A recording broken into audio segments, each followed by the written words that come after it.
Hello dears, welcome back to my channel. അപ്പോൾ actually നമ്മുടെ hair care വീഡിയോയുടെ ഈ ഒരു സീരീസിലെ ലാസ്റ്റ് വീഡിയോ ആണ്. ഞാൻ പറഞ്ഞിട്ടുണ്ടായിരുന്നു ഞാനൊരു 4-5 വീഡിയോ അത്രേ ചെയ്യുള്ളൂ. ഇത് 4th വീഡിയോ ആണ്. അപ്പോൾ ഇന്നത്തെ വീഡിയോയിൽ ഞാൻ ഷെയർ ചെയ്യാൻ പോകുന്നത് എൻ്റെ ഒരു എക്സ്പീരിയൻസ്, എൻ്റെ ഒരു ഹെയർ കെയർ എക്സ്പീരിയൻസിനെ പറ്റിയിട്ടാണ് പറയാനുള്ളത്. മുടി ഓപ്പൺ ഹെയർ ആയിട്ട് ഇടുമ്പോഴും മുടി ചീകുമ്പോഴും മുടി പിന്നി കിട്ടുമ്പോഴും മുടിയുടെ ഒരു നമ്മളതിനെ നോക്കുന്നൊരു വിധം ഉണ്ടല്ലോ. ഞാൻ എൻ്റെ ഒരു എക്സ്പീരിയൻസ് ഷെയർ ചെയ്യും. ആക്ച്വലി എനിക്ക് ഇത്ര മുടിയല്ല, ഇതിനേക്കാൾ കുറച്ചും കൂടിയൊക്കെ മുടി ഉണ്ടായിരുന്നു. കുറച്ചും കൂടി വണ്ണോ കുറച്ചും കൂടി നീളമൊക്കെ ഉണ്ടായിരുന്നു. നീളം പിന്നെ ഞാൻ ഒരു പരിധിക്കപ്പുറം നീളം വയ്ക്കാൻ സമ്മതിക്കാറില്ല. എല്ലാ മാസവും ഞാൻ വെട്ടിക്കളയും. പക്ഷേ ഇത് ഇപ്പോൾ ഇതിൻ്റെ ഒരു ബിലീവിൻ്റെ ഭാഗമൊന്നുമല്ല കേട്ടോ. ഞാൻ ചെറുപ്പം മുതൽ അങ്ങനെ ശീലിച്ച് വന്നിരുന്ന കാരണം ഞാനത് പറയുന്നത് മതം തിരുവാതിര ഞാറ്റുവേലയ്ക്ക് ഓൾറെഡി നമ്മൾ മുടി വെട്ടും. അതൊരു വിശ്വാസത്തിൻ്റെ ഭാഗമായിട്ട് ചിലർ പറയാറുണ്ട്. പക്ഷെ എനിക്കെന്തോ ചെറുപ്പം മുതലേ അമ്മമ്മ മുടി വെട്ടാൻ അങ്ങനെ പറയുന്നതുകൊണ്ട് അപ്പോൾ തിരുവാതിര ഞാറ്റുവേലയ്ക്ക് മുടി വെട്ടണം. അപ്പോൾ അങ്ങനെ വെട്ടാറുണ്ട് എല്ലാ വർഷവും. പക്ഷെ ഇത്തവണത്തെ അത് നടന്നില്ല. ബിക്കോസ് എന്താ പറയുക, എനിക്ക് മുടി വെട്ടിക്കഴിഞ്ഞാൽ അന്ന് കുളിക്കണം, അതെനിക്ക് നിർബന്ധമാണ്. അപ്പോൾ ലാസ്റ്റ് തിരുവാതിര ഞാറ്റുവേലയുടെ ദിവസം മിനിഞ്ഞാന്നായിരുന്നു തോന്നുന്നു. അപ്പോൾ അന്ന് അത് ഓർമ്മ വന്നപ്പോൾ വൈകുന്നേരമായിരുന്നു. അപ്പോൾ എനിക്ക് ആ സമയത്ത് കുളിക്കാൻ പറ്റില്ല. പിന്നെ ഹെൽത്ത് കണ്ടീഷൻസൊക്കെ പിന്നെ മോശമാവും. അപ്പോൾ അതുകൊണ്ട് റിസ്ക് എടുക്കാൻ നിന്നില്ല. അതാണ് ഇത്തവണ നടന്നില്ല. നമുക്ക് അടുത്ത വർഷം നോക്കാം. അപ്പോൾ അടുത്ത വർഷം ഞാൻ ചാനലായിട്ടുണ്ടാവും. അപ്പോൾ അതുകൊണ്ട് ആ സമയത്ത് ഞാൻ അതിൻ്റെ എക്സ്പീരിയൻസ് ഷെയർ ചെയ്യേണ്ട, അതിൻ്റെ കാര്യങ്ങളൊക്കെ പറയുന്നുണ്ട്. അപ്പോൾ ഇന്നത്തെ വീഡിയോ ഞാൻ നേരത്തെ പറഞ്ഞല്ലോ, ഇതൊരു മുടി കട്ടിങ് അതുപോലെ തന്നെ അങ്ങനത്തെ കാര്യങ്ങളൊക്കെ പറ്റി ഷെയർ ചെയ്യാനാണ്. അപ്പോൾ ഞാൻ മാസത്തിൽ മുടി എല്ലാ മാസവും ഞാൻ വെട്ടും. മാസത്തിൽ ഒരു തവണ എന്തായാലും വെട്ടും. അതുകൊണ്ട് എനിക്കൊരു പരിധിക്കപ്പുറം നീളം വയ്ക്കുന്നത് എനിക്കിഷ്ടമില്ല. പക്ഷേ നിഷാദിനെ സംബന്ധിച്ചിടത്തോളം, അതായത് കല്യാണം കഴിക്കാൻ പോകുന്ന ആളെ സംബന്ധിച്ചിടത്തോളം അവന് എത്രത്തോളം നീളം വേണോ അത്രത്തോളമാണ് ഇഷ്ടം. പക്ഷേ എനിക്കെന്തോ കെയർ ചെയ്യാൻ ഭയങ്കര ബുദ്ധിമുട്ടാണ്. ഭയങ്കര ജടയാവുന്ന മുടിയായ കാരണം എനിക്കത് മെയിൻറ്റെയിൻ ചെയ്യാൻ ബുദ്ധിമുട്ടായതുകൊണ്ട് ഞാനൊരു പരിധി വെച്ചത് കണ്ടോ, എൻ്റെ ഒരു തൊടയുടെ ആ ഒരു സൈഡ് അത്രേ ഉപയോഗിക്കും, അത്രേ ഉള്ളൂ, അത്രേ ഞാൻ സമ്മതിക്കുള്ളൂ. എൻ്റെ നീളം വയ്ക്കാൻ എനിക്ക് ഇഷ്ടമല്ല. അപ്പം എല്ലാവർക്കും അങ്ങനെ കേട്ടോ, വിശാഖിനെ മാത്രമല്ല അച്ഛനും അമ്മയ്ക്കും എല്ലാവർക്കും അങ്ങനെ തന്നെയാണ് ഇഷ്ടം. വെട്ടിക്കളയാൻ ഇഷ്ടമല്ല. അപ്പം മുടി ഞാൻ ഒരു മാസത്തിലൊരു തവണ വെട്ടെന്ന് പറഞ്ഞു. അത് എനിക്ക് മുടി വളരുന്നതിന് അത്യാവശ്യം നന്നായിട്ട് ഹെൽപ്പ് ചെയ്യുന്നതായിട്ട് എനിക്ക് തോന്നിയിട്ടുണ്ട്. കാരണം നമ്മൾ സാധാരണ അങ്ങനെ തന്നെയാണല്ലോ. അപ്പോൾ നമ്മൾ എന്ത് വെച്ചാലും മരമാണെങ്കിലും ചെടിയാണെങ്കിലും നമ്മൾ ജസ്റ്റ് വെട്ടിക്കൊടുക്കുന്നതിന് ഫർണിഷ് ചെയ്യുമ്പോഴാണല്ലോ അതിൻ്റെ ഒരു വളർച്ച കൂടുന്നത്. അപ്പോൾ അതൊരു നല്ല കാര്യമായിട്ട് എനിക്ക് ഫീൽ ചെയ്തിട്ടുണ്ട്. പിന്നെ മറ്റൊരു കാര്യം, മുടി വേറെടുത്തിട്ട് കെട്ടിവെക്കുന്ന വിധം. അതായത് മുടി ഫസ്റ്റ് വേറെടുക്കുന്നതിനെ പറ്റി പറയാം, ഇനി ജട കളയുന്നതിനെ പറ്റി പറയാം. ജട കളയുമ്പോൾ ഭയങ്കര സ്ട്രോങ് ആയിട്ട് ഇങ്ങനെ ചീർപ്പ് വെച്ച് ഇങ്ങനെ നമ്മൾ വലിച്ചെടുക്കില്ലേ, അങ്ങനെ ചെയ്യരുത്. നിങ്ങൾക്ക് സമയമില്ലെങ്കിൽ അങ്ങനെ കെട്ടിവെച്ചിട്ട് പിന്നെ സമയമുള്ളപ്പോൾ നമ്മൾ ചെയ്യാം. അതല്ലാതെ നമ്മൾ സമയം പെട്ടെന്ന് പരിപാടി കഴിക്കാൻ വേണ്ടി ജസ്റ്റ് ഇങ്ങനെ മുടിയിൽ ഇങ്ങനെ വെച്ച് ചീർപ്പ് വെച്ച് വലിച്ചു കഴിഞ്ഞാൽ പൊട്ടിപ്പോകും. മുടി നന്നായിട്ട് പൊട്ടിപ്പോവും. അങ്ങനെ മുടി പൊട്ടിപ്പോയി തന്നെ നമ്മൾ ഇങ്ങനെ ഇവിടുന്ന് ഇങ്ങനെ മുടി വരില്ലേ. ആക്ച്വലി എൻ്റെ മുടി അങ്ങനെ പോയിട്ടുണ്ട്. പക്ഷെ എന്നാലും ചീകിയിട്ട് പൊട്ടിപ്പോയതല്ല. അതിൽ ഞാൻ എന്താ പറയുക 100% കോൺഫിഡൻസ് ആണ് പറയാൻ. കാരണം എൻ്റെ മുടിലും കുഞ്ഞു മുടികളൊക്കെ ഉണ്ട്. പക്ഷെ എന്നാലും ഞാനങ്ങനെ ചീർപ്പ് വെച്ചിട്ട് മുടി ഒരിക്കലും ജട കളയാറില്ല. കാരണം പൊട്ടിച്ചിട്ട് ജട കളയാറില്ല. ഞാൻ കൈ വെച്ചിട്ട് ഞാൻ ആ ഷോർട്ട് വീഡിയോ അപ്ലോഡ് ചെയ്തിട്ടുണ്ട് തോന്നുന്നു ഞാൻ ജട കളയുന്നത്. അപ്പോൾ അത് അങ്ങനെ തന്നെ ചെയ്യുക. അതായത് നമ്മൾ കൈയായിട്ട് തന്നെ മുടിയുടെ ജട എടുത്ത് കളയാം. അപ്പോഴാണ് നമ്മൾ മുടി പൊട്ടാതെ പരമാവധി അതിനെ സേഫ് ചെയ്തിട്ട് നമുക്ക് ആ ജട കളയാൻ പറ്റുള്ളൂ. മുടി ഒരിക്കലും ചീർപ്പ് വെച്ചിട്ട് ഇങ്ങനെ ചീകി പൊട്ടിക്കാതിരിക്കുക. പിന്നെ നനഞ്ഞ മുടി ചെറിയ ചീർപ്പ് ഉപയോഗിച്ച് ഇങ്ങനെ വലിച്ച് ചീന്തി ജടയാക്കാതിരിക്കുക. വലിയ പല്ലുള്ള ചീർപ്പ് ഉപയോഗിച്ച് മാത്രം നനഞ്ഞ മുടി ചീകിക്കളയുക. അപ്പോഴും ഈ പറഞ്ഞ പോലെ മുടി പൊട്ടുന്നതും മുടി കൊഴിയുന്നതുമായി ബന്ധപ്പെട്ട കുറേ കാര്യങ്ങൾ നമുക്കൊരു ലിമിറ്റ് വരെ നമുക്ക് എന്ത് ചെയ്യാൻ പറ്റും, അത് സ്റ്റോപ്പ് ചെയ്യാൻ പറ്റും. അപ്പോൾ ആ കാര്യം ശ്രദ്ധിക്കുക. വലിയ ചീർപ്പ് യൂസ് ചെയ്തിട്ട് മുടിയിൽ ജട കളയുക. പിന്നെ വല്ലാണ്ട് വലിച്ചു പൊട്ടിക്കാതിരിക്കുക. പിന്നെ എൻ്റെ മുടിയിൽ കുഞ്ഞു മുടി എന്ന് പറഞ്ഞു കഴിഞ്ഞാൽ എൻ്റെ മുടി ഭയങ്കരമായിട്ട് ജട പിടിക്കുന്നതാണ്. ജട പിടിക്കുന്നതെന്ന് മാത്രമല്ല മുടി ഭയങ്കര ഡ്രൈനെസ് ആണ്. അപ്പം ഞാൻ ശ്രദ്ധിക്കാതെ, അതായത് കുറേ ദിവസം ഒക്കെ ജട ഇറക്കാതെ അങ്ങനെ വെക്കുമ്പോൾ ഞാൻ കൈയായിട്ട് ഇറക്കുമ്പോൾ തന്നെ എൻ്റെ മുടി പൊട്ടിപ്പോവും. അങ്ങനെ ആയിട്ട് വളരെ കുറച്ച് മുടിയുള്ളൂ അങ്ങനെ. പക്ഷെ ഇപ്പം അങ്ങനത്തെ ഒരു പ്രശ്നമില്ല. ഞാൻ മുടി നന്നായിട്ട് കെയർ ചെയ്യുന്ന കാരണം. അപ്പോൾ 2 ടിപ്പ് ഞാൻ പറഞ്ഞു. എന്താ പറയുക, മുടി വെട്ടുന്നതും അതുപോലെ തന്നെ മുടിയിലെ ജട കളയുന്നതും പിന്നെ ഒന്ന് കുളിക്കുന്നതാണ്. അത് നമ്മുടെ ഹെൽത്ത് കണ്ടീഷൻ, നമ്മുടെ ബോഡിക്ക് അനുസരിച്ചിട്ടൊക്കെ എന്ത് ചെയ്യുക, അതിനെപ്പറ്റി സ്വയം മനസ്സിലാക്കുക. അല്ലാതെ ഇപ്പോൾ എനിക്കത് പറഞ്ഞു തരാൻ പറ്റില്ല. എൻ്റെ മുടി വെച്ചിട്ട് ഞാൻ എന്നും കുളിക്കാറില്ല. ഓൾട്ടർനേറ്റീവായിട്ട് മാത്രമേ തല നനയ്ക്കാറുള്ളൂ. അപ്പോൾ ആ ദിവസം നന്നായിട്ട് മുടി ഉണക്കി ചീകി മുടി കെട്ടി വയ്ക്കുക ചെയ്യാറ്. പിന്നെ ചിലർക്ക് മുടി രാത്രി കിടക്കുമ്പോൾ മുടഞ്ഞിടുന്നതായിരിക്കും ഇഷ്ടം. എനിക്ക് മുടങ്ങിടുന്ന കാര്യത്തെ ആലോചിക്കാൻ പോലും പറ്റില്ല. എനിക്ക് ഇവിടെ ഇങ്ങനെ കെട്ടിവെച്ചല്ലാതെ എനിക്ക് ഉറക്കമല്ല. എൻ്റെ ഒരു കോല് കണ്ടിട്ടില്ല, എൻ്റെ എല്ലാ വീട്ടിലും കണ്ടിട്ടുണ്ടോ ആ കോല് വെച്ച് കെട്ടിവെക്കുന്നതാണ് എനിക്ക് എപ്പോഴും കൺവീനിയൻറ്റ്. പക്ഷെ അമ്മമ്മ ചെറുപ്പത്തിൽ പറഞ്ഞേക്കാം മുടി മുടങ്ങിയിട്ടാലേ നീളം വയ്ക്കുള്ളൂ എന്ന്. പക്ഷെ എനിക്കറിയില്ല കേട്ടോ, ഞാൻ അങ്ങനെ ചെയ്യാറില്ല. നിങ്ങൾക്ക് എങ്ങനെയാണോ കൺവീനിയൻറ്റ് അതുപോലെ ചെയ്യാം. പക്ഷെ മുടി പരത്തിയിട്ടിട്ട് കിടക്കാതിരിക്കുക. കാരണം പരത്തിയിട്ട് കിടക്കാതിരിക്കുക എന്ന് പറഞ്ഞാൽ ഭയങ്കരമായിട്ട് ടാങ്കിൾസ് വീഴും, വീണ്ടും കെട്ടും ജടയൊക്കെ വീഴും. അപ്പോൾ അതിനും കൂടി പരത്തിയിട്ട് കിടക്കാതിരിക്കുക. പിന്നെ അതുപോലെ തന്നെ വളരെ ഇമ്പോർട്ടൻ്റ് ആയിട്ടുള്ള ഒരു കാര്യം എന്താണെന്ന് വെച്ചാൽ നമ്മൾ തലയണല്ലേ, നമ്മൾ യൂസ് ചെയ്യുന്ന പില്ലോ അല്ലെങ്കിൽ തലയണ, ഇതിൻ്റെ കവറ് അറ്റ്ലീസ്റ്റ് രണ്ടാഴ്ച കൂടുമ്പോൾ, ഒരു മാസം കൂടുമ്പോൾ അത് കഴുകുക.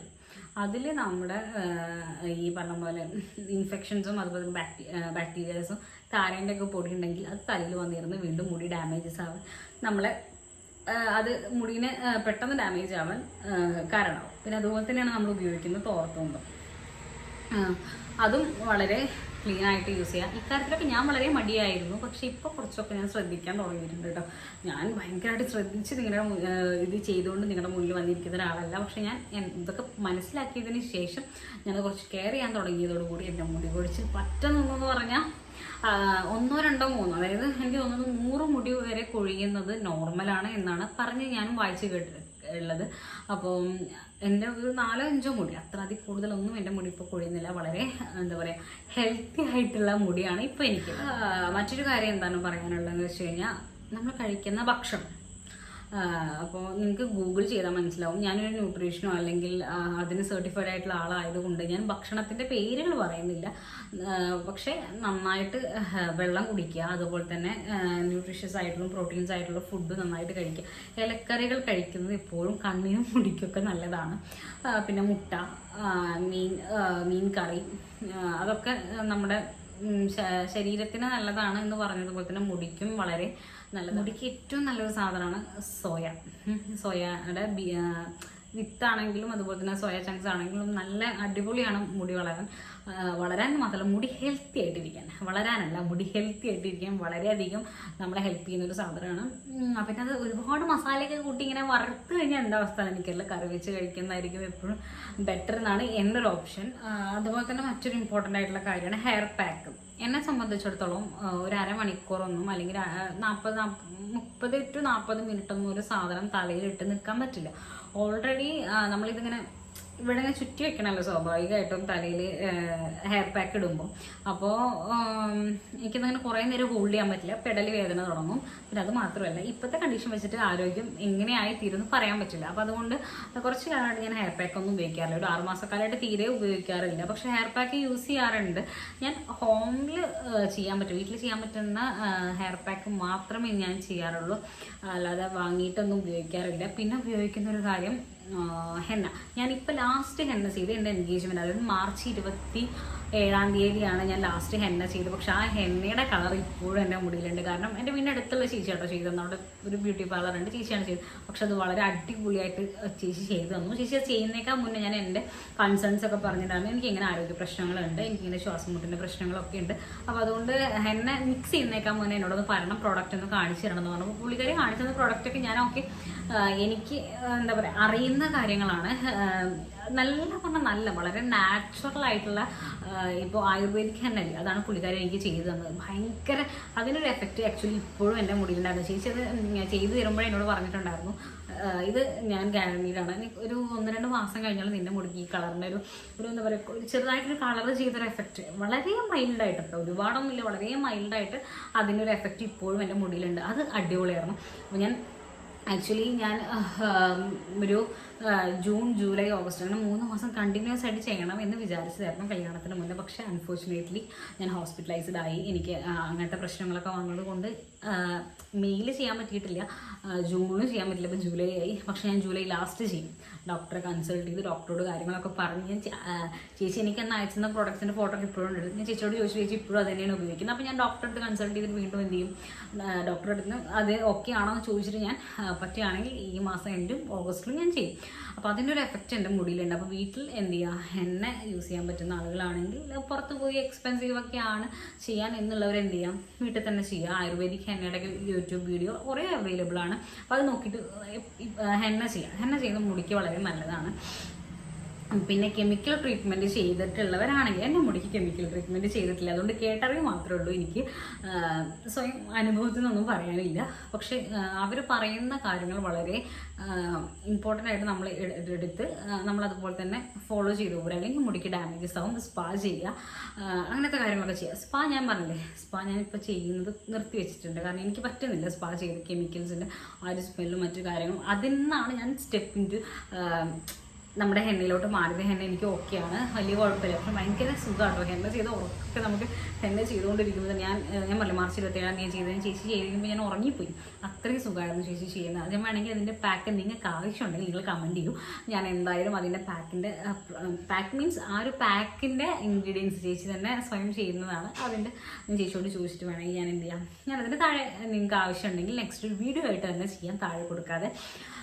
പിന്നെ മറ്റൊരു കാര്യം പറയാനുള്ളത് ഓയിലിംഗ് ആണ്. ഞാൻ പറഞ്ഞില്ലേ, ഓയിലിംഗ് നിങ്ങൾ ആഴ്ചയിൽ 1-2 3 ദിവസം ചെയ്യാൻ പറ്റാത്ത 2 ദിവസം ചെയ്താൽ മതി, അല്ലെങ്കിൽ 1 ദിവസം ചെയ്താൽ മതി. ഓയിലിംഗ് മസ്റ്റായിട്ടൊന്ന് 1 ദിവസമെങ്കിലും ആഴ്ചയിൽ ചെയ്ത് കൊടുക്കും. കാരണം മുടി ഒരുപാട് ഡ്രൈ ആവുന്നതിനേക്കാൾ ഇപ്പോഴും നല്ലത് ഒരു ചെറിയൊരു അതിനൊരു കെയർ കൊടുക്കുന്നതാണ് മുടിക്ക് എപ്പോഴും നല്ലത്.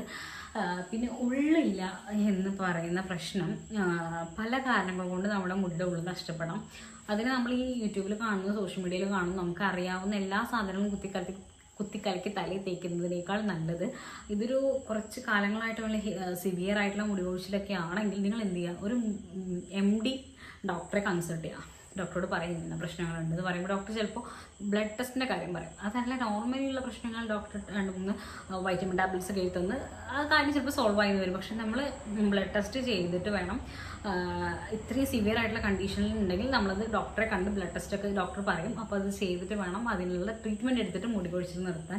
അല്ലാതെ കുറേ ഈ സോഷ്യൽ മീഡിയയിൽ കാണുന്ന സാധനങ്ങൾ വാങ്ങിച്ച് തേച്ച് ചിലപ്പോൾ നമ്മൾ ഇൻറ്റേർണൽ അസുഖങ്ങളായിരിക്കും നമ്മുടെ ഈ മുടി കൊഴിച്ചിലായിട്ട് നമുക്ക് സിംറ്റംസ് ആയിട്ട് പുറത്തേക്ക് കാണിക്കുന്നത്. അപ്പോൾ സ്വയം ഇങ്ങനത്തെ കുറേ റെമഡീസ് ചെയ്തിട്ട് ഉള്ളിലുള്ള അസുഖത്തെ കണ്ടുപിടിക്കാതിരിക്കരുത്.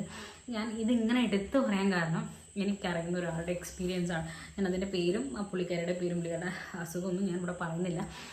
അങ്ങനെ മുടി കൊഴിച്ചിലാണ് എന്നെ വിളിക്കും, എനിക്ക് മെസ്സേജ് അയക്കും. ഞാൻ പറയും എനിക്കറിയുന്നതൊക്കെ ഞാൻ പറഞ്ഞു കൊടുക്കാറുണ്ട്.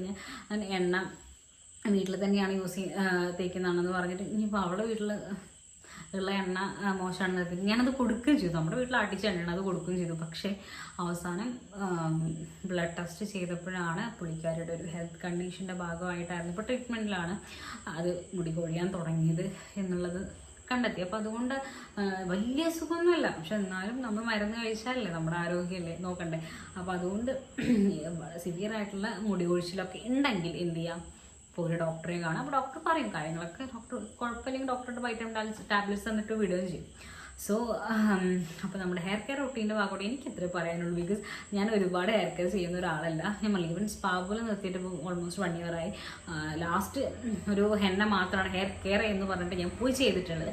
പിന്നെ ഞാൻ പറഞ്ഞ പോലെ മാസം മുടി വെട്ടും, പിന്നെ ചിക്കറക്കുന്ന രീതി, മുടി കെട്ടി വെക്കുന്ന രീതി, നമ്മുടെ കൺവീനിയൻസിനനുസരിച്ച് മുടി കെട്ടി വെച്ച് കിടന്നുറങ്ങുക. പിന്നെ അതുപോലെ ഫുൾ ടൈം മുടി പരത്തിയിടാതിരിക്കുക. മുടിക്ക് ഭയങ്കരമായിട്ട് ഡാമേജ് വരും. മുടി ഇങ്ങനെ ഫുൾ ടൈം പരത്തിയിടുന്ന ഇഷ്ടമുള്ള ആളുകളായിരിക്കട്ടോ, പക്ഷെ എന്നാലും മുടിക്ക് ഡാമേജ് വരാൻ അത് ഭയങ്കരമായിട്ട് അതിൻ്റെ ആക്കം കൂട്ടും. അപ്പോൾ അതുകൊണ്ട് പരമാവധി മുടി കെട്ടി വയ്ക്കുക. ഇപ്പോൾ എല്ലാവർക്കും മുടി പരത്തിടാനാണ് ഇഷ്ടം. എനിക്ക് മുടി പരത്തിടാൻ പറ്റില്ല, എനിക്ക് ഭയങ്കരമായിട്ട് തലവേദന എടുക്കും. എന്താണെന്ന് എനിക്കറിയില്ല, ഞാൻ മുടി പരത്തിടാറില്ല. വല്ലപ്പോഴും ഒക്കേഷണലി മാത്രമേ ഞാൻ പരത്തിടാറുള്ളൂ.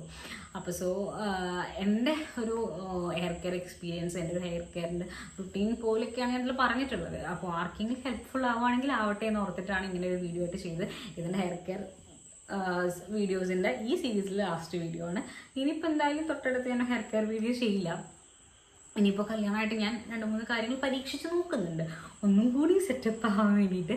അപ്പോൾ എൻ്റെ സ്കിന്നും അതുപോലെ തന്നെ ഹെയറും ഒക്കെ ഒന്ന് എന്താ പറയുക മെച്ചപ്പെട്ടിട്ടുണ്ടെന്ന് എനിക്ക് സ്വയം തോന്നി തുടങ്ങിയിട്ടുണ്ട്. അപ്പോൾ ഞാനതൊന്നും കൂടി സെറ്റപ്പ് ആക്കാൻ വേണ്ടിയിട്ട് 2-3 കാര്യങ്ങളും കൂടിയൊക്കെ ചെയ്യുന്നുണ്ട്. അപ്പം അതിൻ്റെയൊക്കെ റിസൾട്ട് ഉണ്ടാവുകയാണെങ്കിൽ ഞാനിപ്പോൾ എന്തായാലും വീഡിയോ ആയിട്ട് നിങ്ങളായിട്ട് ഷെയർ ചെയ്യും. അപ്പം ഈ വീഡിയോ ഞാനിവിടെ വൈൻഡപ്പ് ചെയ്യുകയാണ്. അപ്പോൾ വീഡിയോ നിങ്ങൾക്ക് ഇഷ്ടപ്പെട്ടിട്ടുണ്ടെങ്കിൽ നിങ്ങളുടെ അഭിപ്രായം നിങ്ങൾ കമൻറ്റായിട്ട് രേഖപ്പെടുത്തണം. അത് കമൻറ്റായിട്ട് രേഖപ്പെടുത്തണമെങ്കിൽ വളരെ എന്താ പറയുക ഒഫീഷ്യലായിട്ടൊക്കെ പറയുന്നുണ്ട്. നിങ്ങൾക്ക് എന്താ തോന്നിച്ചാൽ നിങ്ങൾ കമൻറ്റായിട്ട് പറയണം. ഇഷ്ടപ്പെട്ടിട്ടില്ലെങ്കിൽ ഇഷ്ടപ്പെട്ടിട്ടില്ല എന്ന് തന്നെ പറയണം. പിന്നെ അതുപോലെ തന്നെ വീഡിയോ ലൈക്ക് ചെയ്യാൻ മറക്കരുത്, സബ്സ്ക്രൈബ് ചെയ്യാൻ മറക്കരുത്, പിന്നെ ഷെയർ ചെയ്യണം. നിങ്ങൾക്ക് ആർക്കെങ്കിലും ഈ വീഡിയോ ഹെൽപ്ഫുൾ ആവും തോന്നുന്നു വെച്ചാൽ നിങ്ങൾ എന്തായാലും ഷെയർ ചെയ്യണം. അപ്പോൾ Ta-da!